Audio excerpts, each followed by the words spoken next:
నమస్తే, welcome to four sides TV.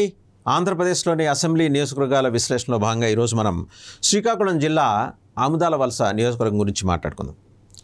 1978లో ఏర్పడింది ఈ నియోజకవర్గం. అలాగే దీనికి అనుబంధంగానే 1955, 1962 షేర్ మహమ్మద్పురం అసెంబ్లీ నియోజకవర్గం కూడా ఉండేది. సో తర్వాత డీలిమిటేషన్లో ఆముదాల వలస అయింది. సో వాటి గురించి కూడా మనం ప్రస్తావన చేసుకుందాం. మొత్తం మండలాలు ఇందులో ఆముదాల వలస, పొందూరు, సరుబుజ్జిలి, బూర్జా మండలాలు 4 మండలాల్లోనూ 259 పోలింగ్ స్టేషన్స్ ఉంటే ఓటర్స్ వచ్చేప్పటికి 197,743, 2 లక్షల లోపలే. ఒక రకంగా చిన్న నియోజకవర్గం. మేల్ ఓటర్స్ 99,000 ఉంటే ఫీమేల్ 98,000 అన్నారు. తెలుగుదేశం పార్టీ ఇక్కడి నుంచి 6 సార్లు గెలిచింది.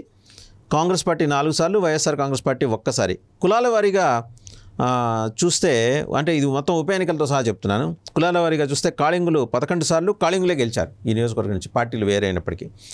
కాళింగుల శాతం 31.05% ఉంటుంది.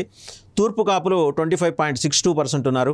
పోలినాటి వెలమ 8.07%, మాల 7.39%, వైశ్య 4.03% ఉన్నారు. దేవాంగులు 3.09%, తెలగ 3.08%, నాగవంశీయులు 3.02% ఉన్నారు. సరే, 1955-62 వరకే కన్ఫైన్ అయిన షేర్ మహమ్మద్పురం అసెంబ్లీ నియోజకవర్గం ఎవరు గెలిచారు చూస్తే, 1955లో చౌదరి సత్యనారాయణ గారు కాళింగ సామాజిక వర్గం, అలా కృషికార్ లోక్ పార్టీ నుంచి గెలిచారు. 1962లో ఇండిపెండెంట్ అభ్యర్థి రెడ్డిక సామాజిక వర్గానికి చెందిన బల్లాడ హరియప్పుడు రెడ్డి ఈయన గెలిచారు. సో ఓవరాల్గా 2 ఎన్నికలు జరిగినాయి షేర్ మహమ్మద్పురానికి. 78 నుంచి చూస్తే కనుక ఆముదాల వలస నియోజకవర్గంగా ఏర్పడిన తర్వాత అన్నిసార్లు కాళింగ సామాజిక వర్గమే అభ్యర్థులే గెలిచారు. సో వాళ్ళ పర్సంటేజ్ ఆఫ్ ఓటర్స్ అక్కడ ఎక్కువ ఉండటం కూడా ఒకటి కారణం ఉండొచ్చు. పైడి శ్రీరామూర్తి గారు కాంగ్రెస్ పార్టీ అభ్యర్థిగా గెలిచిన 1978లో గెలిచారు. ఆయన కాళింగులు సామాజిక వర్గం. అలాగే 1983లోను 1985లోను తమ్మినేని సీతారాం గారు, ప్రస్తుత స్పీకర్, వారు తెలుగుదేశం పార్టీ అభ్యర్థిగా అక్కడి నుంచి గెలిచారు. మళ్ళీ 89లో పైడి శ్రీరామూర్తి గారు కాంగ్రెస్ పార్టీ అభ్యర్థిగా గెలిచారు. అంటే ఆయన 2 సార్లు, ఈయన 2 సార్లు. అలాగే 1991లో జరిగిన ఉప ఎన్నికలో తమ్మినేని సీతారాం గారు తెలుగుదేశం అభ్యర్థిగా గెలిచారు. 94లో కూడా తెలుగుదేశం అభ్యర్థిగా ఆయన గెలిచారు. 99 కూడా ఆయనే. అంటే ఓవరాల్గా తమ్మినేని సీతారాం గారు ఎగ్జిస్టింగ్ 2019 లెక్క కూడా తీస్తే 6 సార్లు గెలిచిన నియోజకవర్గం ఇది. 2019లో వైఎస్ఆర్ కాంగ్రెస్ పార్టీ నుంచి. ఆయన మిగిలిన అన్ని సందర్భాల్లో కూడా 5 సార్లు, 1983, 1985, 1991, 94, 1999, 5 సార్లు కూడా ఆయన తెలుగుదేశం పార్టీ అభ్యర్థిగానే గెలిచారు.